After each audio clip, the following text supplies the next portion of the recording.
च भव्यं च सर्वं यश्चाधितिष्ठति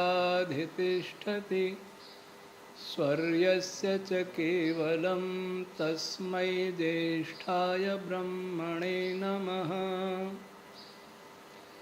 प्रिय श्रोतागण, वेद विज्ञान आलोक की अगली कक्षा में पूर्व पीठिका के विद्युत ऊर्जा इन विषयों को छोड़कर इंद्र नामक पदार्थ पर चर्चा करते हैं। जब इंद्र नाम किसी के कानों में पड़ता है तो एक छवि ऐसी उभरती है कि देवताओं का राजा इंद्र जो स्वर्ग में रहता है, जिसके चारों ओर अप्सराएं नाचती रहती हैं, इस छवि के अतिरिक्त और कोई छवि इंद्र की प्रस्तुत नहीं की गई। एक छवि यह भी प्रस्तुत की गई, इंद्र देवराज है, लेकिन वह व्यक्ति दुराचारी भी है जिसने अहिल्या के साथ दुराचार किया। और उसकी कहानी ये बताते हैं कि फिर अहिल्या को स्वयं उनके पति महर्षि गौतम ने शाप दिया और उस शाप से वो पत्थर बन गई। और जब मर्यादा पुरुषोत्तम श्री राम उन गौतम ऋषि के आश्रम के निकट से जा रहे थे तो महर्षि विश्वामित्र ने अहिल्या के विषय में बताया तो उन्होंने अपने पैरों से स्पर्श किया और वो पत्थर बनी हुई अहिल्या स्त्री बन गई। इस कथा को जोड़ने में मैं नहीं जानता कि जोड़ने वालों को कौन सा गौरव प्राप्त हुआ। उन्होंने मर्यादा पुरुषोत्तम श्री राम जी को एक चमत्कारी और अवतार पुरुष सिद्ध करने के लिए देवराज इंद्र जैसे महापराक्रमी देव पुरुष का अपमान किया, उनको दुराचारी बता दिया। और महर्षि गौतम जैसे महान व्यक्ति की पत्नी जो स्वयं उसी स्तर की ऋषिका जैसी थी, उनको भी दुराचारी बता दिया। एक को महिमा मंडित करने के लिए दो को दुराचारी बताना, मुझे लगता है कि कोई ऐसा व्यक्ति ही हो सकता है जिस राष्ट्र को अपमानित करना चाहता है, जो देवों को ऋषियों को अपमानित करना चाहता है। वाल्मीकि रामायण में भी यह प्रसंग आया है। वहाँ केवल इतना ही अंतर है कि उन्होंने पैर से नहीं छुआ, बल्कि उस मूर्तिमान अहिल्या के चरण स्पर्श किए। पत्थर नहीं थी, लेकिन वो पत्थर जैसी बनी हुई, जड़ जैसी बनी हुई बैठी हुई थी, लेकिन घटना वही है। यह घटना मिलावटी है और वैदिक सनातन धर्म और वैदिक सनातन संस्कृति को अपमानित करने वाली है। जिसने भी ये जोड़ा है प्रसंग वह अपराधी है, और जो इसको सुनाते हैं वे भी अपराधी हैं। हम विचार करें, अब वाल्मीकि रामायण पढ़ेंगे अथवा महाभारत पढ़ेंगे, किसी भी पराक्रमी योद्धा के पराक्रम की अगर उपमा देंगे तो देवराज इंद्र से देंगे अथवा भगवान विष्णु जी से देंगे। तुलना बड़े से की जाती है, छोटे से कभी नहीं की जाती।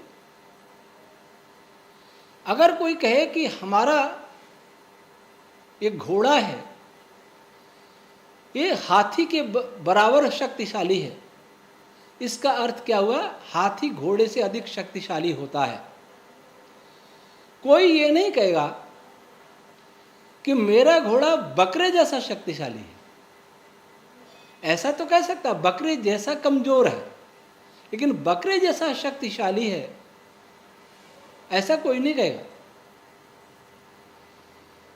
जब वाल्मीकि रामायण में और महाभारत में, रामायण में श्री राम की भी तुलना अनेकत्र देवराज इंद्र से की गई है पराक्रम में, भगवान विष्णु जी से की गई है पराक्रम में, तब क्या देवराज इंद्र श्री राम से कम थे? और देवराज इंद्र जो श्री राम,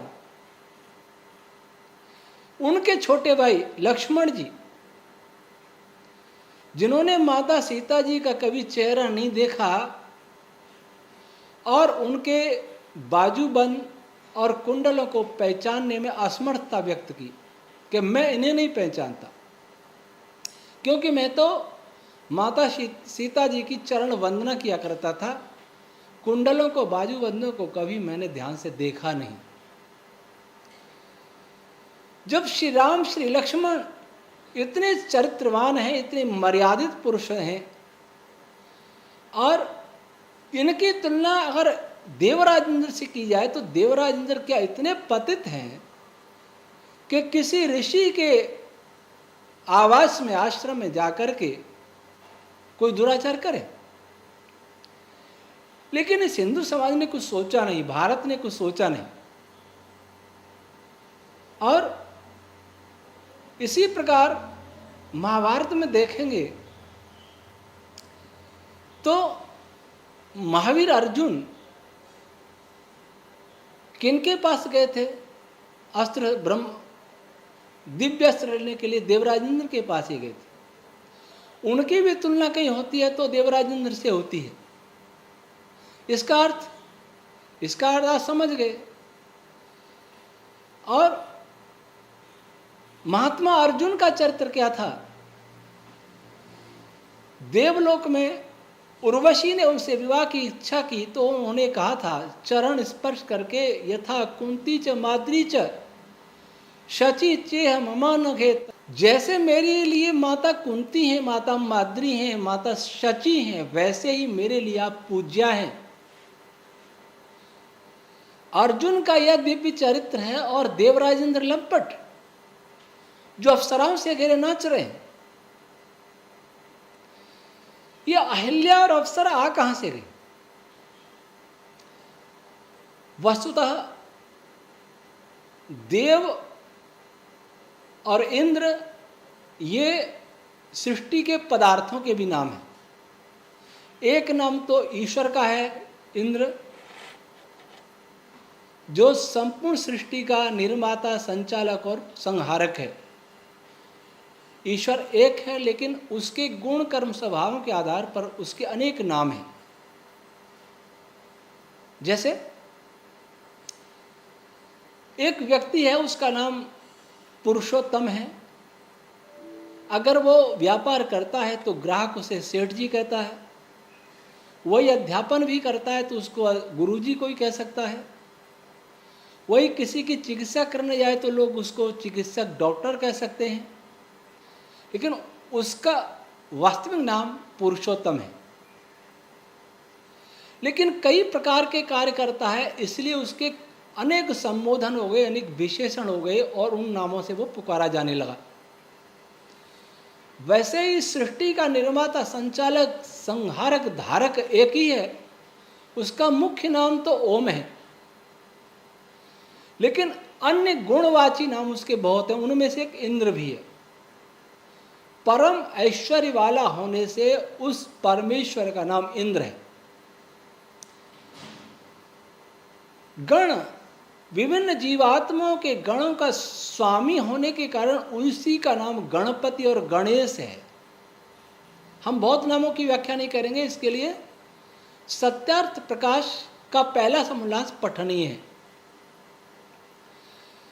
तो ईश्वरवाची नाम वेदों में आया इंद्र, इससे फिर हम मनुष्यों ने, देवों ने, सबने उसमें से नाम सीखे और रखे। तो इंद्र नाम के देव पुरुष थे, देवों के राजा थे। वो महान पराक्रमी, महान योद्धा, महाविद्वान, महावैज्ञानिक थे, महान योगी थे। पर ये घटनाएं, ये चरित्र इस प्रकार का कैसे दर्शाया गया?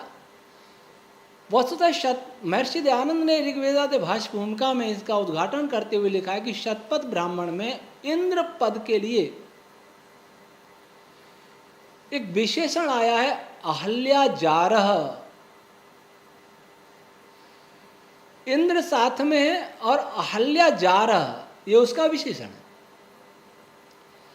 इसका अर्थ तो ये था, अहन कहते हैं दिन को, दिन को लिया, दिन जिसमें लीन हो जाता है उसको कहते हैं अहल्या, अथवा दिन जिसमें लीन हो जाता है उसको कहते हैं अहल्या। दिन किस में लीन होता है? रात्रि में। सूर्यास्त के बाद दिन रात्रि में लीन हो जाता है, तो रात्रि हुई अहिल्या। और इंद्र पद का अर्थ होता है सूर्य। वो हम बताएंगे कैसे होता है। तो सूर्य अहिल्या का जार है। सूर्य रात्रि को जीर्ण करने वाला है, नष्ट करने वाला है, कमजोर करते करते करते करते उसका लय कर देता है, समाप्त कर देता है उसको। तो इंद्र रूपी सूर्य अहिल्या जार है। अहन दिन में लीन, दिन जिसमें लीन हो जाता है उस रात्रि को जीर्ण करने वाला है। इन दो शब्दों को देख करके किसी कामी पुरुष ने ये सारी कथा गढ़ दी, जो वाल्मीकि रामायण में डाल दी और अनेकत्र घटना डाल दी। संस्कृत का विद्वान हुआ तो क्या हुआ, लेकिन वो व्यक्ति अवैदिक था, विधर्मी था और कामी था, जिसने इस घटना को गढ़ा, मनगणन, इन दो शब्दों के आधार पर। इंद्र सूर्य को क्यों कहते हैं? क्योंकि सूर्य परम ऐश्वर्यवान है, इतना शक्तिशाली है, बड़े बड़े लोकांतरों को अपने आकर्षण से बांधे रखने में समर्थ है। पृथ्वी से बड़े और पृथ्वी से छोटे, बृहस्पति तो पृथ्वी से बहुत, शायद 1000 गुना बड़ा हो सकता है ग्रह, इन सभी को बांधे रखे हुए है वो। और रात्रि को जीर्ण करने वाला तो है ही, और वो अप्सराओं से घिरा रहता। अप्सरा क्या होती है?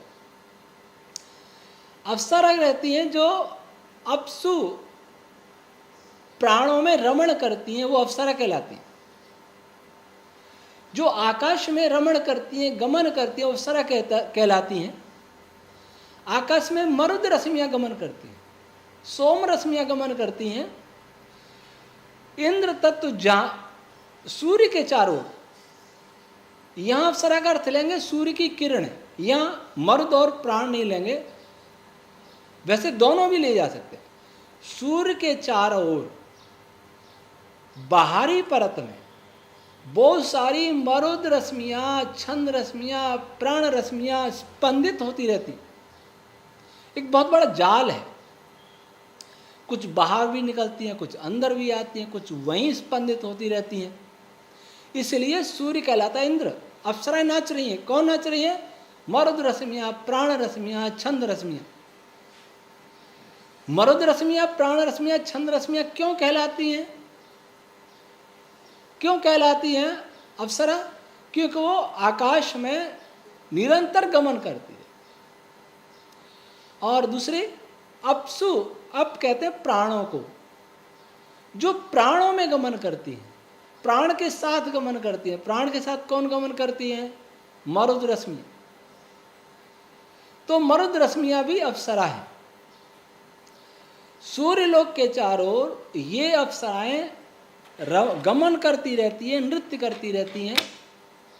और सूर्य की किरणें वे भी अप्सरा हैं, क्योंकि वो आकाश में, स्पेस में, अंतरिक्ष में निरंतर गमन करती रहती है।